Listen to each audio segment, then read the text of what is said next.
Graça e paz do Senhor Jesus ao seu coração, amém? É uma alegria estar aqui, é um privilégio estarmos aqui, nos reunirmos, nos ajuntarmos como povo de Deus, para adorar o Senhor de todo o coração, para ouvir a sua voz revelada na sua palavra. Eu confesso para vocês, irmãos, que 2 momentos da semana que eu aguardo com muita expectativa. Quarta-feira, reunião de oração, e domingo no culto. E às vezes eu fico pensando, irmãos, algumas coisas. Dentre elas é que o Senhor, que a igreja brasileira precisa ser despertada. A igreja brasileira precisa de um choque de realidade, irmãos. A igreja, para vocês terem uma ideia, não posso mencionar o país por causa da perseguição que os cristãos sofrem, mas desde a década de 90, para você ter uma ideia, um local no mundo onde a igreja mais cresce. Só que eles não se reúnem como nós, irmãos. Com ar-condicionado ligado no 18, puxa que gostoso. Um lugar limpinho, com luzes acesas, não é assim, irmãos. Eles se reúnem no subsolo.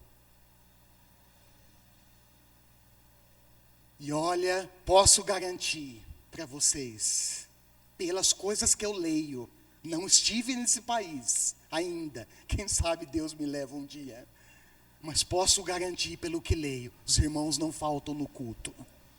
É no subsolo, mas eles estão lá, irmãos.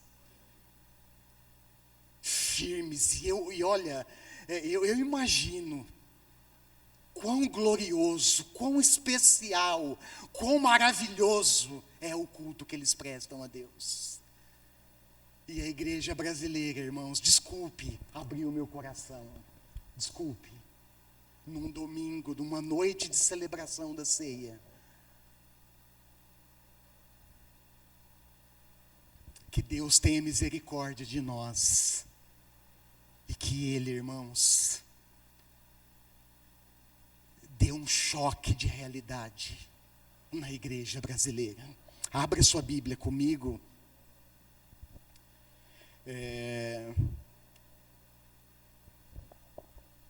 No primeiro livro de Reis, o tema está aí, crises da alma.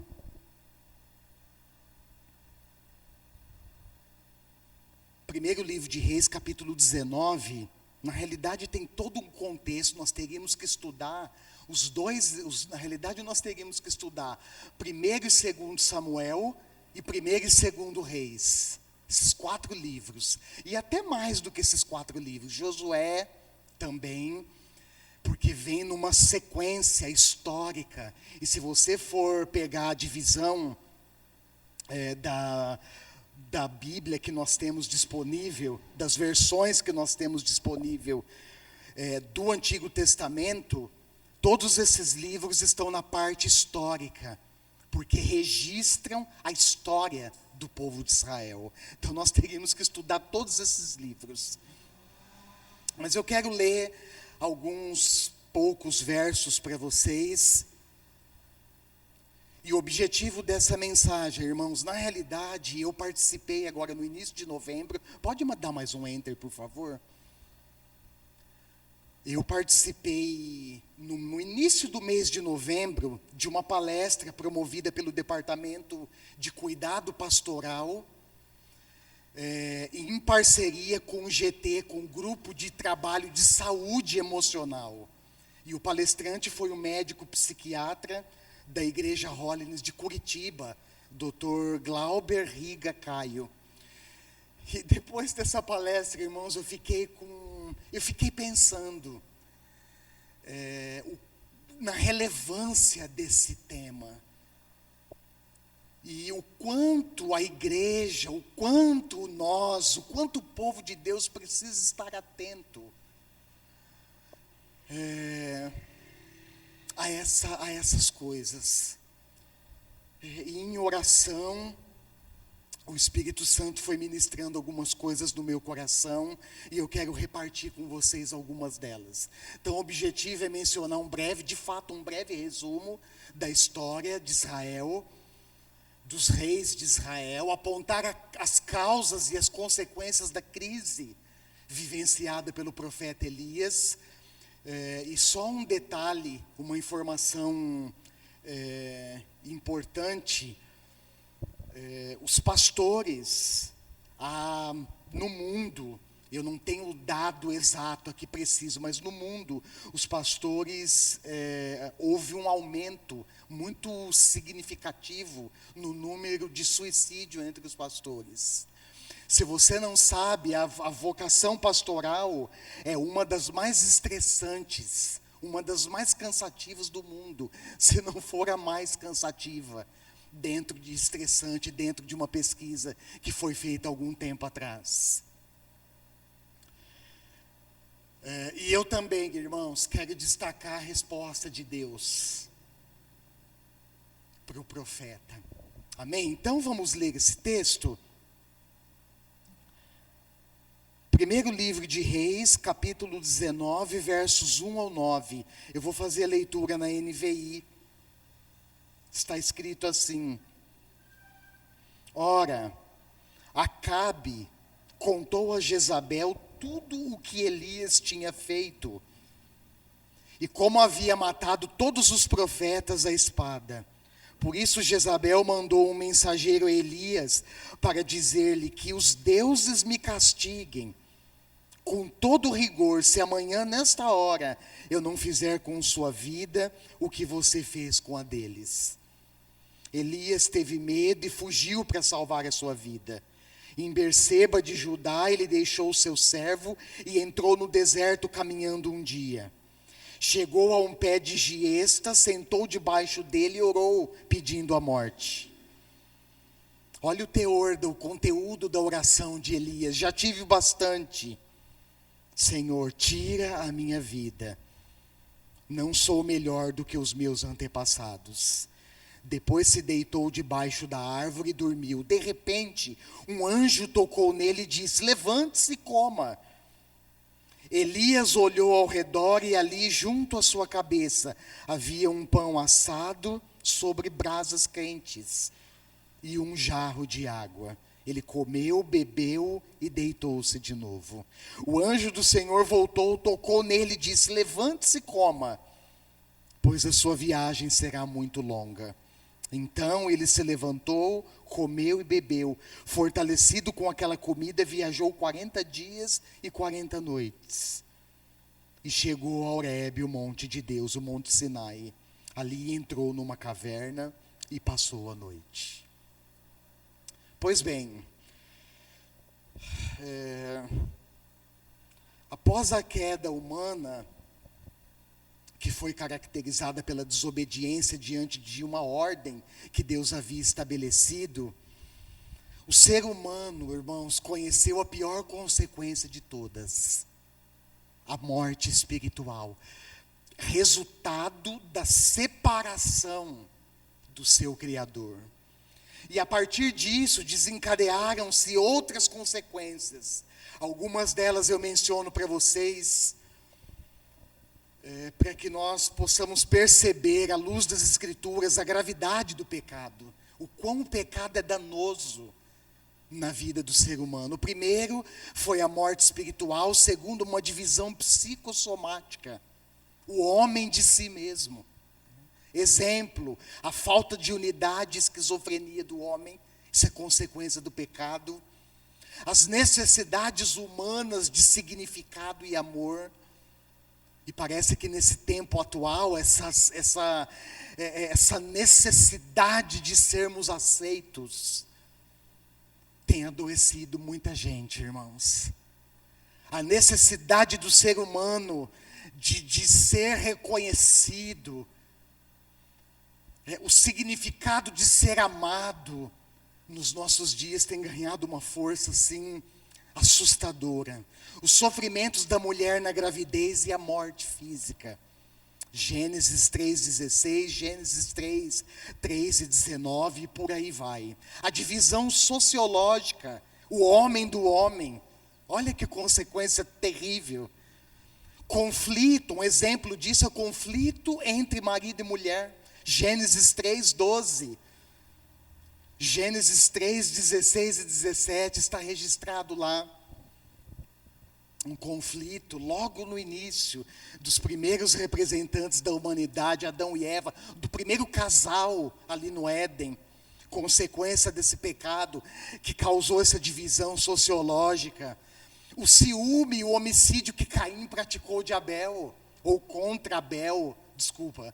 Isso é resultado, irmãos, dessa separação sociológica que o homem, que a humanidade vive, fruto do pecado.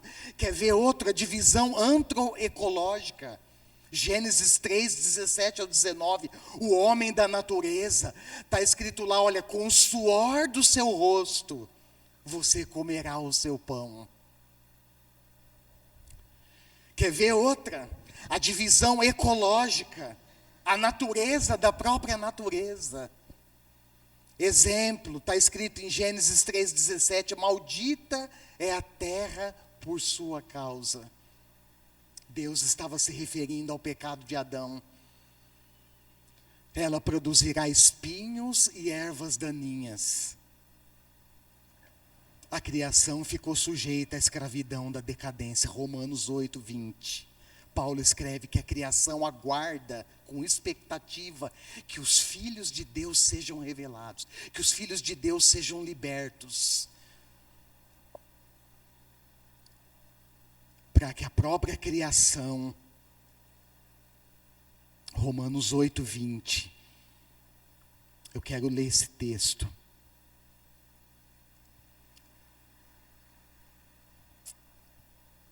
Pois ela, a natureza criada, foi submetida à inutilidade, não pela sua própria escolha, mas por causa da vontade daquele que a sujeitou, na esperança de que a própria natureza criada será libertada da escravidão da decadência que se encontra, recebendo a gloriosa liberdade dos filhos de Deus. Olha só.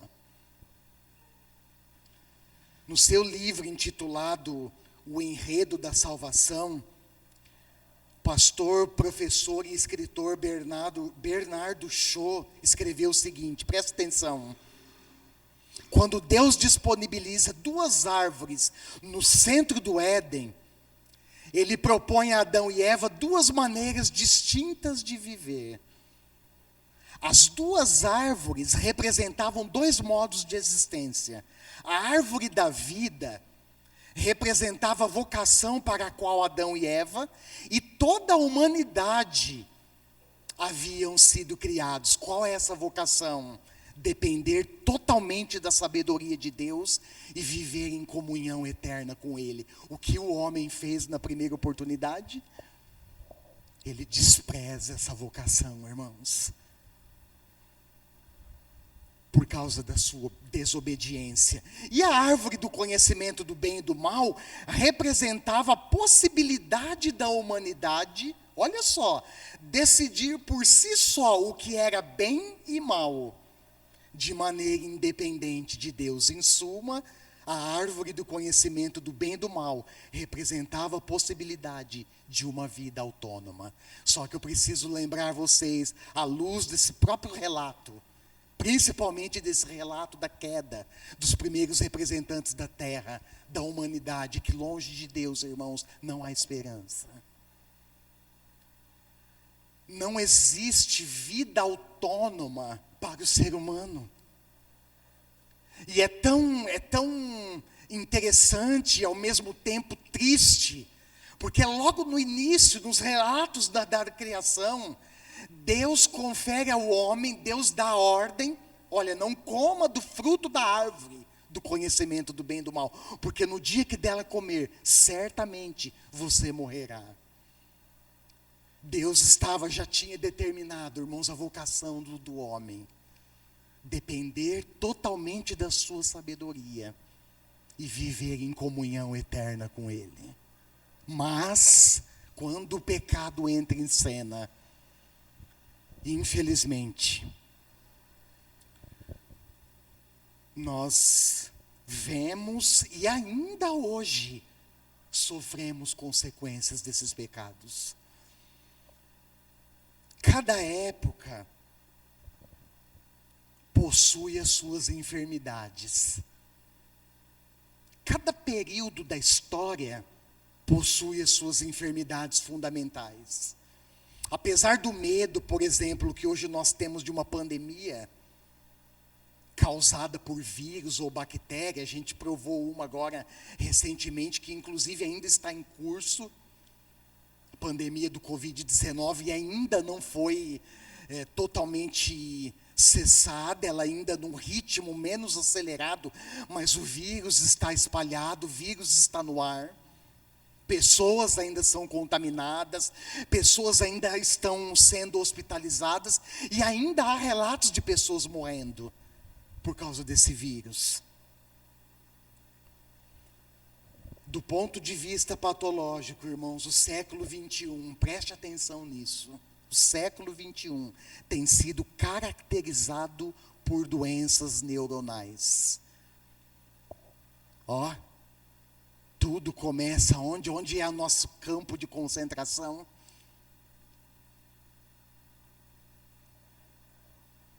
Por exemplo, transtorno depressivo maior, que nós conhecemos aqui no Brasil como depressão. TDAH, transtorno de déficit de atenção com síndrome de hiperatividade, é assustador, é impressionante a quantidade de crianças com esse tipo de doença. Daqui a pouco eu vou dar um relato aqui, alguns dados para vocês do mundo e no Brasil.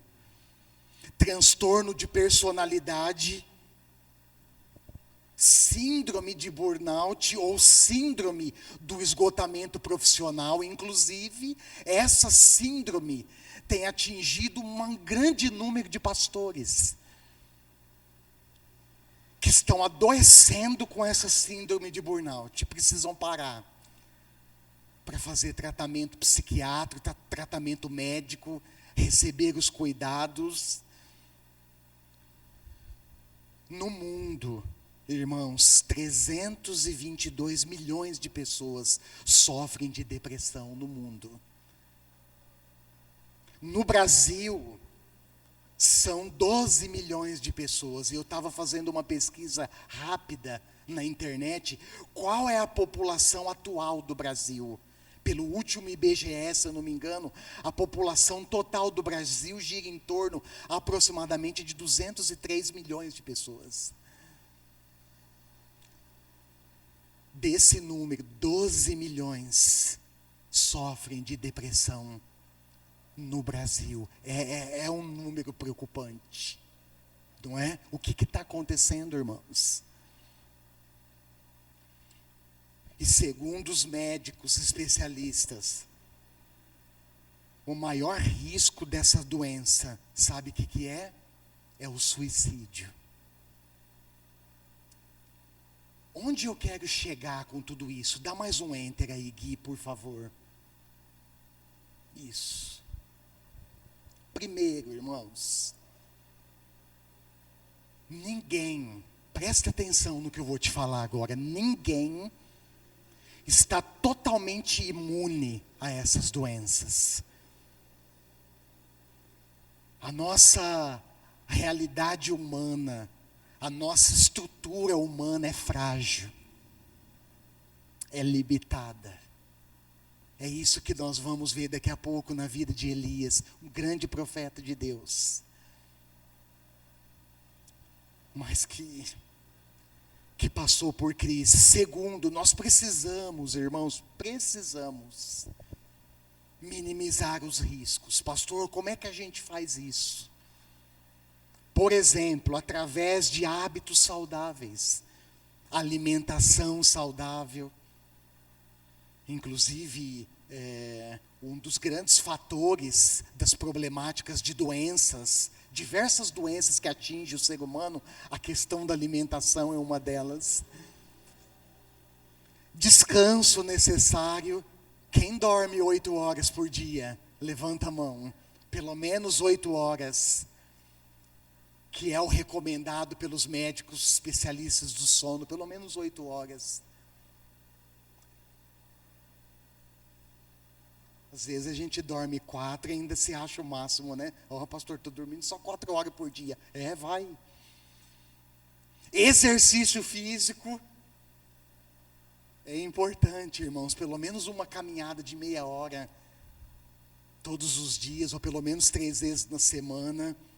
Lazer, momentos de lazer em família, com os amigos, relacionamentos saudáveis. Existem relacionamentos saudáveis e danosos, irmãos. Eu, por exemplo, estou numa fase da minha vida, tenho falado lá em casa, que eu estou fugindo de relacionamento danoso. Eu estou correndo de relacionamentos danosos, que nos contamina, que nos fazem mal. E estou em busca de relacionamentos saudáveis. E terceiro, irmãos, nós encontramos na Bíblia. Eu não sou médico psiquiatra, não posso falar pelos médicos, mas eu posso ensinar o que a Bíblia ensina, o que a Bíblia nos deixa registrado. Na Bíblia, um homem de Deus passou por isso. E eu quero analisar aqui junto com vocês, vou fazer um resuminho breve aqui dos reis de Israel e vou contar para vocês, nós vamos ver juntos aqui, acompanhar no livro de Reis, capítulo 19, um pouco da trajetória do profeta Elias. Quando nós estamos em crise, olha o que nós estamos sujeitos. Primeiro, nós sentimos medo. Não sei se isso aconteceu já com você, isso já aconteceu comigo e hora ou outra bate na minha porta, irmãos. Preciso cuidar com isso. Segundo, nós fugimos da realidade. Nós evitamos o confronto real. E nós fugimos. Terceiro, pensamos que a morte é a solução definitiva. Num dos cursos feitos há um tempo atrás lá em Curitiba, na Jocum de Curitiba, um dos professores e pastores que estavam nos acompanhando diz: olha, o suicídio é um atestado do fracasso. A própria pessoa assina um atestado de derrota e de fracasso. Mas quando nós estamos em crise, irmãos, nós pensamos que a morte é a solução definitiva. E também nos sentimos inferiores aos outros. É o famoso ou conhecido complexo da inferioridade. Elias vai dizer aqui, vocês vão ver depois, olha, eu não sou melhor do que os meus antepassados. Mais um enter, Gui. Isso, esse é depois. Pode voltar um. Isso, obrigado. Então, irmãos, no livro de Juízes, abre comigo sua Bíblia, por favor. Juízes. Nossa, pastor, tem esse livro na Bíblia? Tem, irmão, está lá no Antigo Testamento. Juízes, capítulo 21, verso 25. O que está escrito? Alguém aqui que achou rápido, que é rápido de Bíblia, fica de pé no seu lugar e lê para a gente, na versão que você tem mesmo. Juízes 21, 25. O que está escrito lá?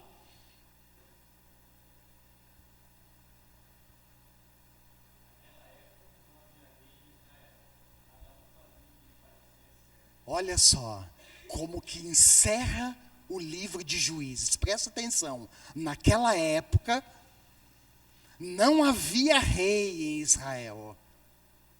Imagina, irmãos, como é que era a vida em tribo, vida tribal, e sem a figura de na realidade sem não, a principal figura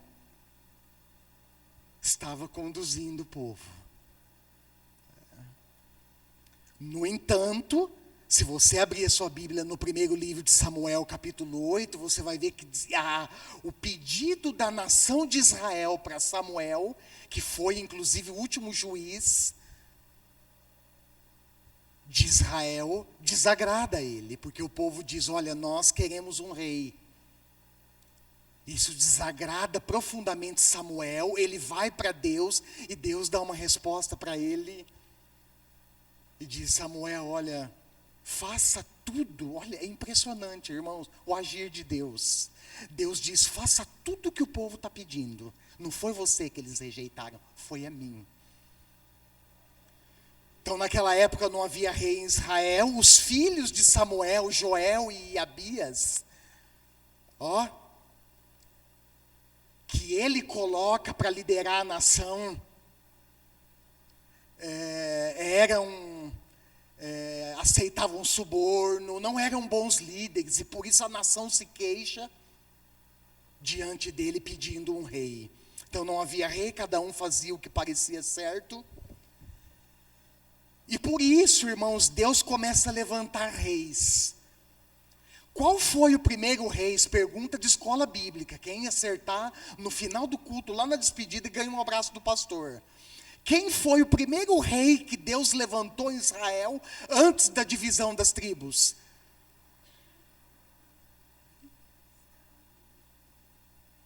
Ai, não acredito. Ufa, aleluia, alguém me salvou. Saul, muito bem. Agora quer ver a pergunta ficar mais difícil? E quem foi o primeiro rei, presta atenção, de Israel, depois da divisão das tribos? Ai, essa é difícil.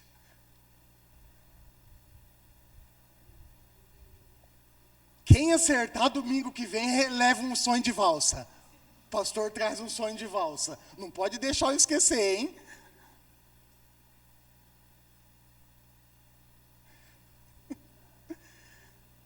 Não, vou voltar um pouquinho. Quando aconteceu a divisão das tribos? Depois da morte de quem? Não ganha o sonho de valsa, vai ficar para uma próxima. Jeroboão. Depois da divisão das tribos, essa divisão ocorreu após a morte do rei Salomão. As 12 tribos se dividem em duas tribos. Tribo do norte, Israel. Quantas tribos tinha? Tinha 10. E tribo do sul, Judá. Quantas tribos tinha? 10 menos 2? 10 menos 2 não. 12 menos 10? 2 tribos. Qual tribo foi extinta primeiro? Israel ou Judá?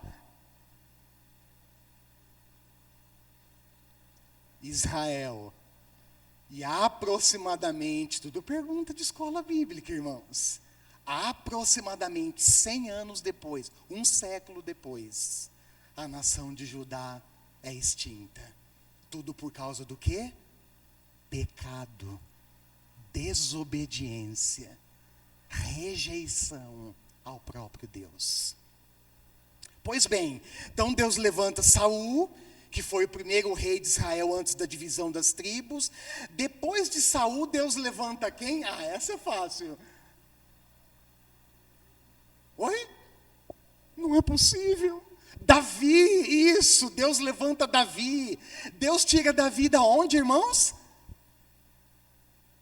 Do campo de ovelhas. Lembra? Ele pastoreava as ovelhas do seu pai, era corajoso, um jovem fiel, determinado. Deus escolhe, Deus levanta Davi.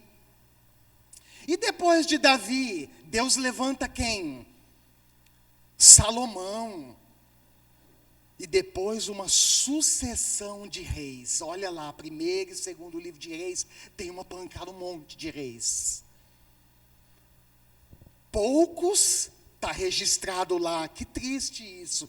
Poucos fizeram o que Deus aprovava. E aqui eu quero dar destaque para Ezequias. Não vou entrar na história, senão vou ficar aqui 1 hora. Ezequias, não dá tempo. E Josias, que subiu no trono com 8 anos de idade.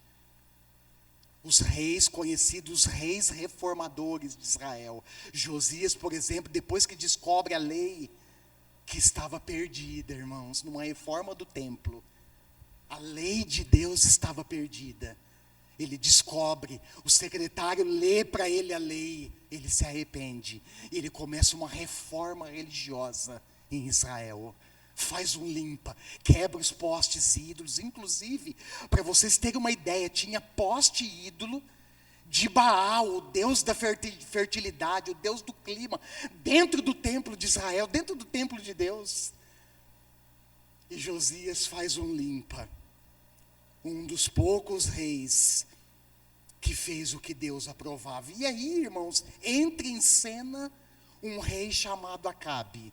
Pensa numa marionete da sua mulher. Exemplo de muitos homens hoje em dia, infelizmente. É um marionete na mão da sua esposa, chamada Jezabel. Pensa numa mulher maligna. Pensa numa mulher que os profetas de Baal, para você ter uma ideia, pensa numa mulher de Satanás. Falar na linguagem dos assembleianos. Uma mulher cujos profetas de Baal e de Aserá comiam na mesa com ela. Lembra da vinha de Nabote?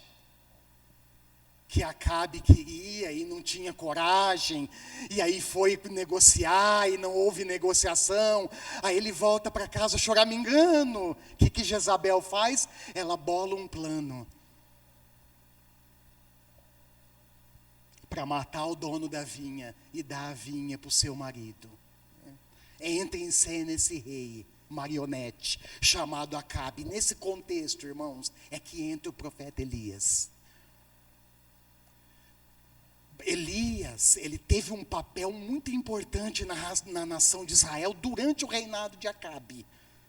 Por exemplo, ele confrontou, e é impressionante, é interessante como ao longo da história, não são os reis que determinam o rumo da história. Sabe quem é que determina? É o nosso Deus. Não são, irmãos, preste atenção nisso que você vai ouvir. Para os nossos dias no Brasil, isso é muito importante. Não são estruturas políticas humanas que ditam a regra para a igreja. Sabe quem é? É o nosso Deus. E o que o livro de Juízes e o livro de Reis nos ensina é que certamente, irmãos, há falhas gravíssimas nas estruturas humanas. Porque os seres humanos não são perfeitos. Portanto, quem dita a regra, quem escreve com perfeição o curso da história, da sua, da minha vida e das nações, é o nosso Deus. Aleluia. Glória a Deus por isso. E Elias, então, ele confronta a idolatria de Acabe, influenciado por Jezabel. Eles adoravam o deus Baal, o deus do clima e da fertilidade, e a deusa Será, a deusa da caça, a deusa da fertilidade. E resumindo a história, Elias faz um juramento. Olha lá, 1 Reis 17. Você que está com a Bíblia aberta, vai lá, 1 Reis 17, 1. Olha o juramento que Elias faz para Acabe. Não cairá orvalho. Olha só, irmãos. Não cairá orvalho e nem chuva nos anos seguintes. Jesus, no Novo Testamento, Tiago, o irmão do Senhor, líder da igreja, Jesus em Lucas 4, Tiago 5,17, eles mencionam que não houve chuva na terra durante 3 anos e meio. Às vezes a gente passa um mês sem chuva. Irmãos, é terrível, não é? Principalmente num estado quente, num lugar quente como é o nosso estado do Mato Grosso do Sul, a cidade de Três Lagoas. 1 mês, 2 meses, a gente já começa, fica impaciente. A umidade do ar é desértica, é baixa. A garganta seca, o nariz começa a sangrar, é terrível. O preço dos alimentos no supermercado vai lá em cima, porque a produção é mais difícil, envolve custos extras, é difícil. E o texto diz, Lucas 4, 24 e 25, e Tiago 5, 17, que não choveu na terra A partir da palavra do profeta de Deus, 3 anos e meio. Houve uma fome, irmãos, que não afetou só Israel. Foi para longe dos territórios, além dos territórios israelitas.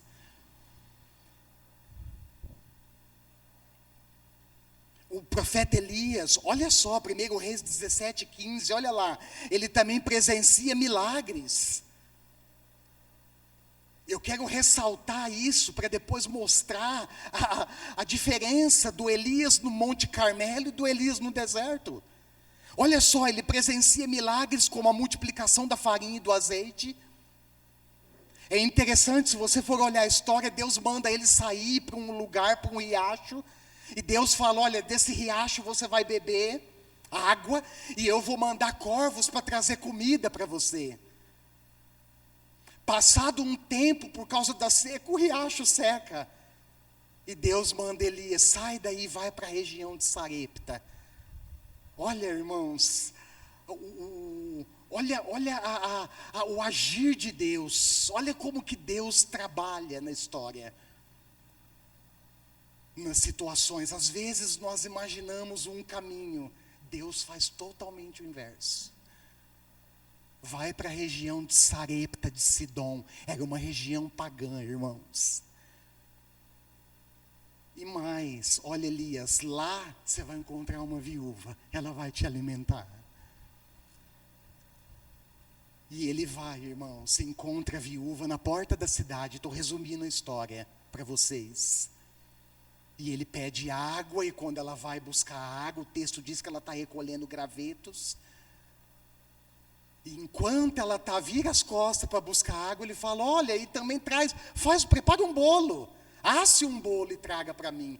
E naquela hora ela revela a sua pobreza. A sua miséria, o seu estado de miséria. E diz, olha, eu estou recolhendo 2 gravetos aqui, vou preparar um pão, assar um pão, um bolo, para comer eu e meu filho, e depois nós morreremos. A esperança daquela viúva, irmãos, já estava morta. E o que o profeta, olha lá o texto, o que ele presencia? Ele diz, olha, vai e faz o que eu mandei. Não vai faltar farinha.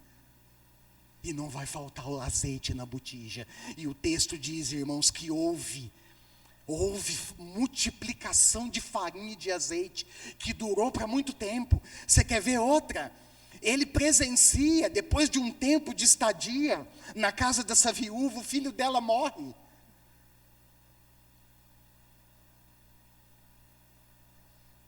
E o texto diz que Elias ora, e Deus ressuscita o menino, ele devolve o menino vivo para a mãe. Olha só, irmãos, você já teve uma experiência dessa com Deus? De orar por um morto que ressuscita? Olha só, ele desafiou os 450 profetas de Baal e 400 de Aserá, dando um total de 850 profetas.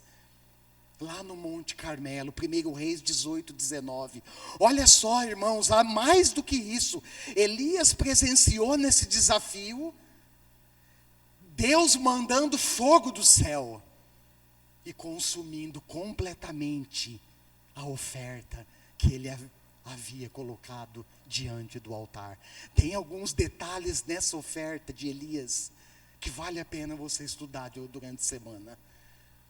O texto diz, primeiro, que ele pega 12 pedras, uma pedra representando cada tribo de Israel. Com essas 12 pedras ele constrói um altar, ele mola o sacrifício, coloca sobre o altar, manda cavar valas em volta do altar, manda despejar água num tempo de escassez. Entre 7 a 14 litros de água, o texto diz que a água jorrava do altar.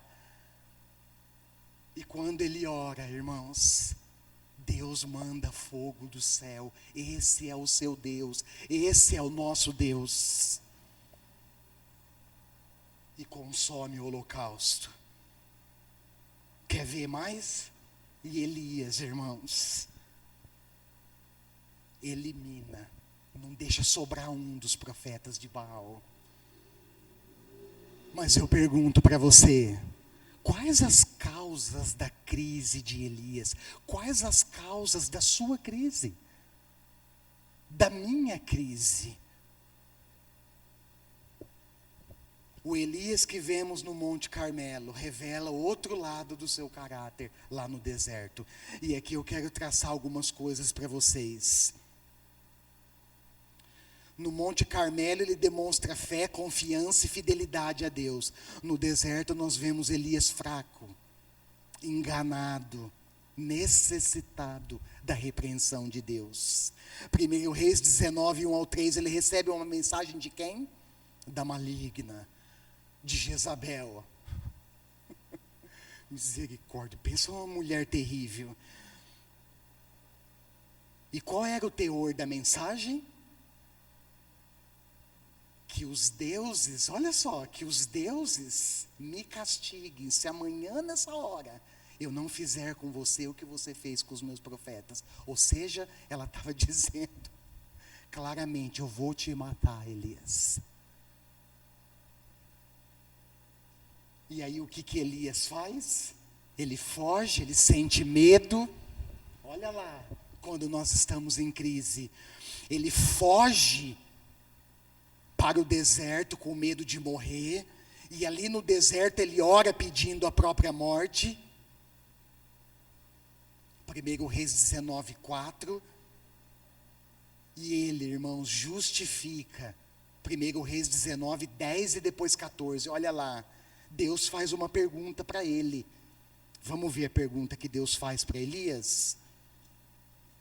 1 Reis 19, 10, qual é a pergunta que está registrada aí? E a palavra do Senhor veio a ele: o que você está fazendo aqui, Elias?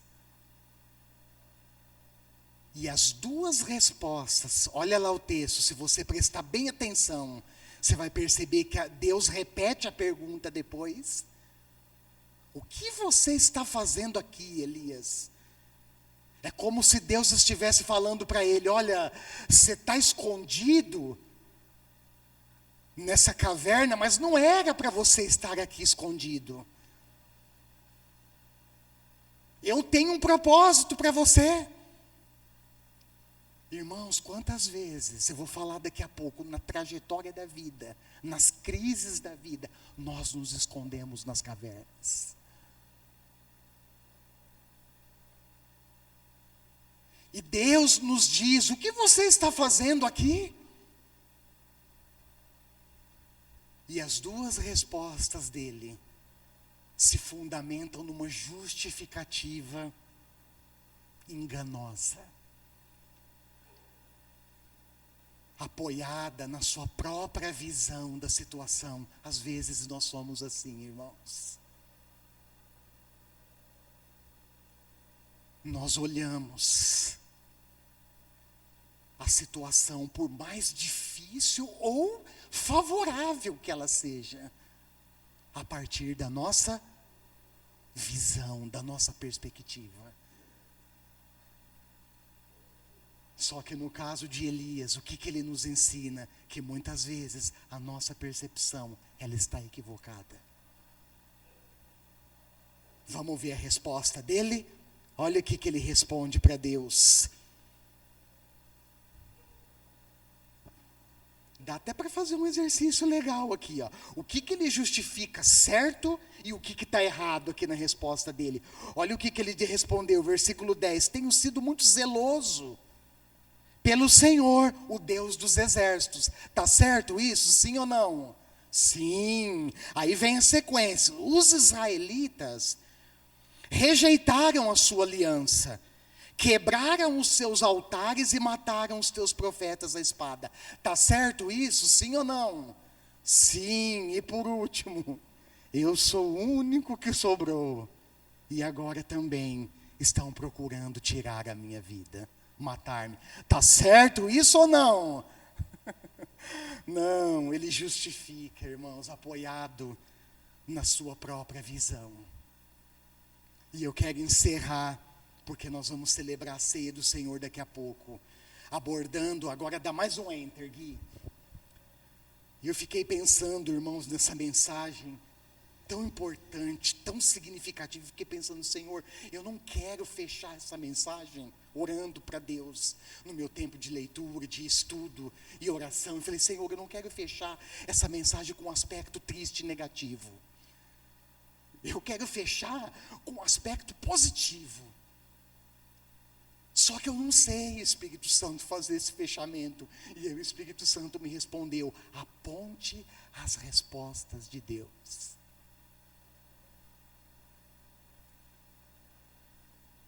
Porque as respostas de Deus, irmãos, salvou o profeta. Você está entendendo o que Deus está dizendo para você nessa noite? As suas respostas, a resposta de Deus para você, se você der atenção, ouvir com atenção e obedecer, vai salvar a sua vida. O que Deus responde? Primeiro ele envia um anjo. Fantástico, né? Pensou, você está dormindo, esse pé de giesta, irmãos, era um pé de arbusto, muito típico naquela região desértica. Tinha aproximadamente de 1 a 3 metros de altura, não era tão alto, mas o suficiente para ele poder deitar embaixo, sentar embaixo, cansado da viagem, dormir.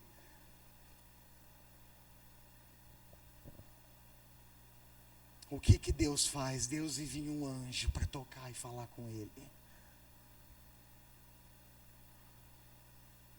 Pode ser que Deus não envie um anjo para tocar em você. Um anjo celeste. Mas pode ser que ele envie uma pessoa amiga. Um companheiro, um irmão de caminhada. Seja para te encorajar, seja para puxar a sua orelha, seja para te apontar o caminho. Irmão, tá meio fora do caminho. Segue, é aqui, ó. Então, primeira resposta de Deus, no auge da crise, Deus estava despertando o profeta do sono. E mais, irmãos, provendo recursos necessários para continuar. Quantos pães tinha, irmãos, para Elias? Um pão. Foi o suficiente. Na caminhada cristã, irmãos, nós passamos por tantas lutas, é ou não é? Vocês que estão aqui caminhando ao longo do tempo, podem dizer isso para mim, podem contar os seus relatos. Situações difíceis que tentam nos desviar do foco, que tentam nos desviar dos propósitos de Deus. O que eu quero te dizer, o que a Bíblia diz, que nesses momentos Deus vai enviar pessoas para orientar, para encorajar você. Deus enviou o anjo, 2 vezes o anjo toca nele e traz uma mensagem. Qual era o teor da mensagem do anjo? Dois objetivos, encorajamento e instrução. O anjo diz, olha o encorajamento, levante-se e coma. E depois ele diz, levante-se de novo e coma, pois a sua viagem será muito longa. Se prepare, Elias. Esse é o primeiro ponto. Deus providenciou recursos necessários para ele seguir a jornada. Deus manifestou a sua presença diante do profeta. Deus comissionou o profeta novamente, nós vamos ver daqui a pouco, informando que ele não era o único profeta vivo. Quantos ainda tinham que não se dobraram a Baal? 7.000. Segundo ponto, no auge da crise, numa caverna escura, Deus falou com o profeta. E perguntou para ele, o que você está fazendo aqui, Elias? O que eu quero chamar a sua atenção, irmãos? Para dizer que a voz de Deus nos encoraja durante os desafios e dificuldades na caminhada. Nós precisamos buscar, irmãos. Nós precisamos estar atentos, irmãos, entende isso? Nós precisamos estar sensíveis. Às vezes, irmãos, a nossa perspectiva errônea vai distorcer a visão. Vai tentar nos levar para longe do caminho. Mas nessa hora o Senhor vem e nos dá uma palavra de conforto, de ânimo, de instrução e de encorajamento. Essa semana, irmãos, em oração, eu ouvi uma palavra de Deus que reacendeu uma chama no meu coração.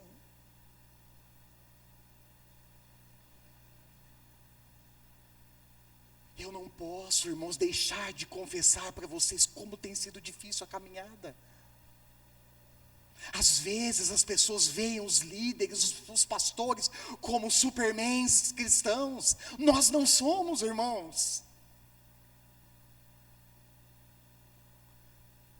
Eu tenho as minhas lutas, eu travo as minhas lutas internas comigo mesmo.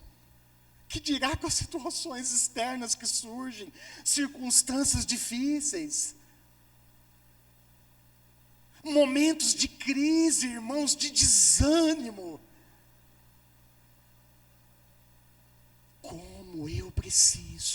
Como nós precisamos ouvir a voz de Deus nos encorajando.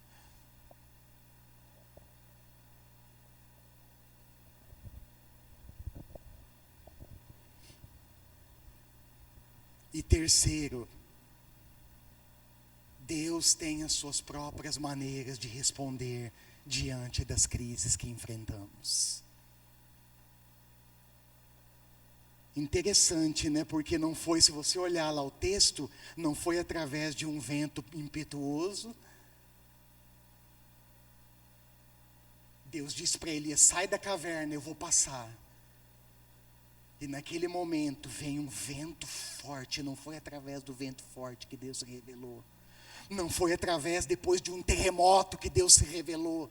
Não foi através de fogo de novo que Deus se revelou. Mas foi através do quê? Olha lá o texto. Diz um murmúrio, um murmúrio de uma brisa suave. O que isso ensina para a gente, irmãos? Que ainda que nós estejamos em crise, e ainda que nós esperamos, nós criamos uma expectativa de como Deus vai agir, as maneiras dele agir é totalmente diferente da nossa. Lembra o que ele disse para o profeta Isaías, lá no capítulo 55? Abre esse texto comigo, olha lá Isaías 55, versos 8 ao 11. Olha o que Deus diz para a nação de Israel, através do profeta. Pois os meus pensamentos, Isaías 55, 8 ao 11. Pois os meus pensamentos não são os pensamentos de vocês, e nem os seus caminhos são os meus caminhos, declara o Senhor. Assim como os céus são mais altos do que a terra, também os meus caminhos são mais altos do que os seus caminhos, e os meus pensamentos mais altos do que os pensamentos de vocês, do que os seus pensamentos. Assim como a chuva e a neve descem dos céus, e não voltam para eles sem regarem a terra, e fazerem-na brotar e florescer, para ela produzir semente para o semeador e pão para o que come. Assim também ocorre com a minha palavra. A palavra que sai da minha boca, ela não voltará para mim vazia, mas fará o que desejo, e atingirá o propósito para o qual enviei.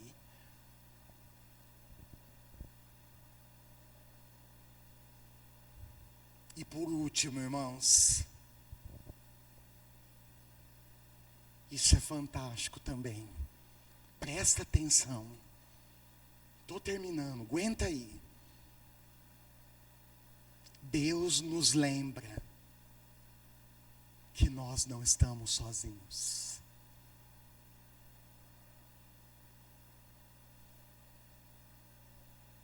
Olha para a pessoa que está do seu lado, está quase dormindo, ajuda o pastor a pregar, por favor.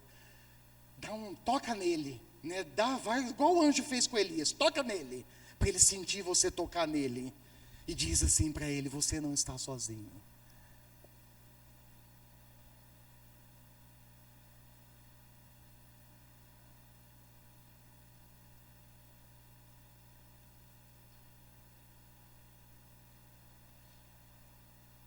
E aí o que Deus faz? Deus é demais, né?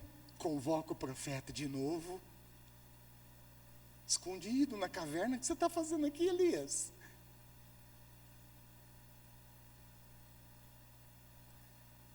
Ele convoca o profeta de novo.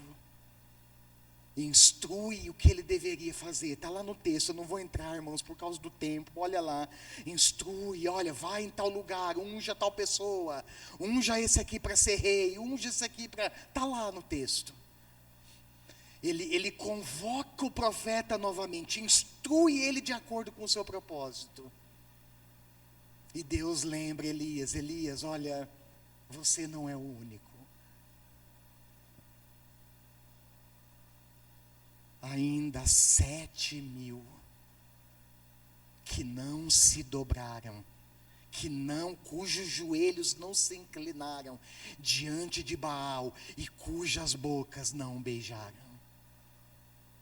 E eu quero fechar, irmãos, dizendo que nós precisamos aprender em comunidade. Presta atenção no que você vai ouvir aqui agora.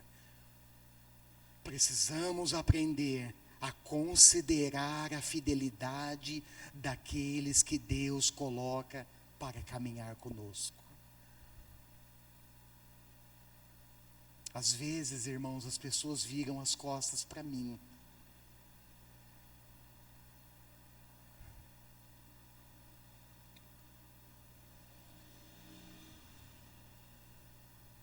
Mas Deus está me lembrando: ainda há gente fiel. Ainda há gente fiel. Considera, valoriza essas pessoas, Fábio. Ainda há gente fiel. 7.000 que não se dobraram diante de Baal e cujas bocas não beijaram. E eu quero encerrar com 2 perguntas para você refletir. Quem são essas pessoas na sua vida? Tenho considerado a fidelidade delas ao longo do caminho? Feche os seus olhos.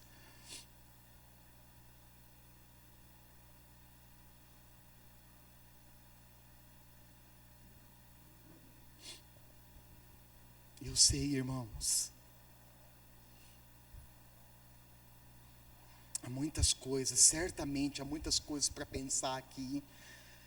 Esses pontos nos levam a estudos longos e profundos. Muita coisa para pensar, muita coisa para digerir espiritualmente. E certamente nós não conseguimos fazer isso tudo aqui agora. Aqui eu quero que você se concentre, pense no que você ouviu, nos principais pontos. Pense na sua vida. E não saia sem dar uma resposta para Deus. E o segundo exercício, o meu conselho e orientação para você: durante a semana, volte para esse texto, estude-o, mergulhe nesse texto. Deus tem muito mais para revelar para você, para mim e para nós.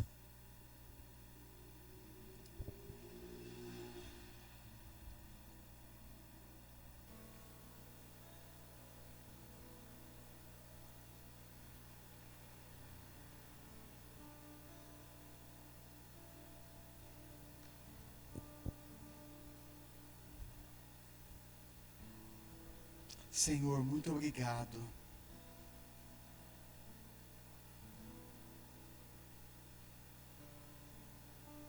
Porque o Senhor falou essa noite com o seu povo.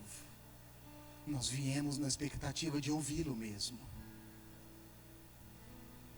E o Senhor falou através da sua palavra revelada. Obrigado, Senhor. Puxa, quanto desde a preparação durante a semana e agora durante a ministração, quanto o Senhor tem aquecido o meu coração com essa palavra.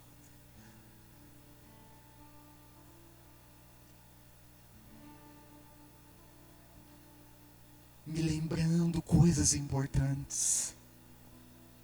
Coisas que muitas vezes no meio da crise, a minha própria percepção distorcida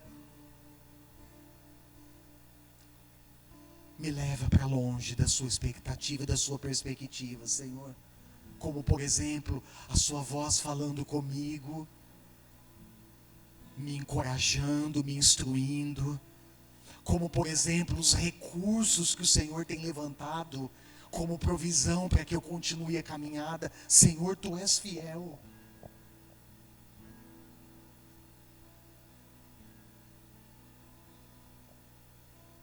As Suas maneiras diferentes de agir, Senhor, eu tenho visto, eu tenho provado, Senhor, em determinados momentos, o Seu jeito especial de agir, de conduzir a situação, me preservando. Foi o que o Senhor fez com Elias. Assim o Senhor faz conosco também. Obrigado por isso.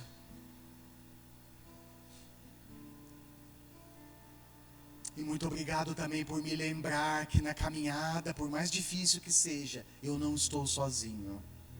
Tem gente fiel caminhando do meu lado, e eu sou grato. Eu já agradeci o Senhor nessa tarde em oração por essas pessoas, e eu agradeço novamente pelas pessoas fiéis que têm caminhado ao meu lado.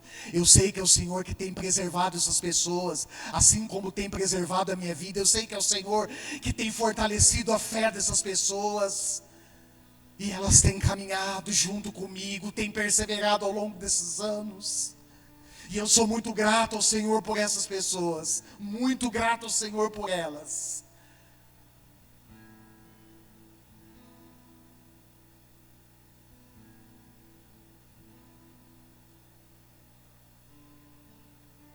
Me ajude a valorizá-las, Senhor.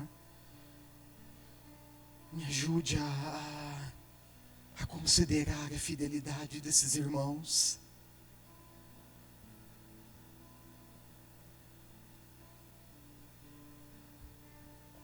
Em nome de Jesus, amém. Amém. Irmãos, fique de pé no seu lugar. As pessoas que vão nos acompanhar depois pelo canal do YouTube, compartilhe essa mensagem. O meu desejo e oração é que você seja instruído, edificado, encorajado e abençoado, e que a mensagem atinja outros corações. Que Deus te abençoe.